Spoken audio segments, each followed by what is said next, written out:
കോട്ടയം വെച്ചൂരിൽ കടുത്ത ചൂടിനെ തുടർന്ന് പശു ചത്തു. കൊടുത്തുരുത്ത് സ്വദേശി മാർട്ടിന്റെ പശുവാണ് ചത്തത്. മൂക്കിൽ നിന്നും നുരയും പതയും വന്ന് വയറിളക്കത്തിനെ തുടർന്ന് അവശനിലയിലായ പശു വിറച്ചു വീണ് ചാവുകയായിരുന്നു.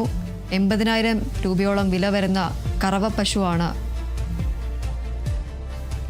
കഴിഞ്ഞ മാസം സമാന രീതിയിൽ പ്രസവം നടന്ന് 28-ാം ദിനത്തിൽ 12 ലിറ്റർ പാൽ ലഭിച്ചിരുന്ന കറവ പശു ചത്തിരുന്നു. 17 പശുക്കളും ഒരു എരുമയും അടങ്ങുന്ന മാർട്ടിന്റെ പശു ഫാമിൽ 12 കറവ പശുക്കളാണുള്ളത്.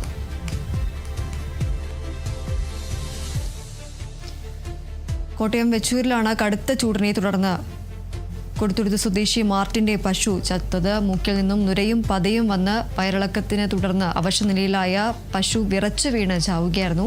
80,000 രൂപയോളം വില വരുന്ന കറവ പശുവായിരുന്നു ഇത്.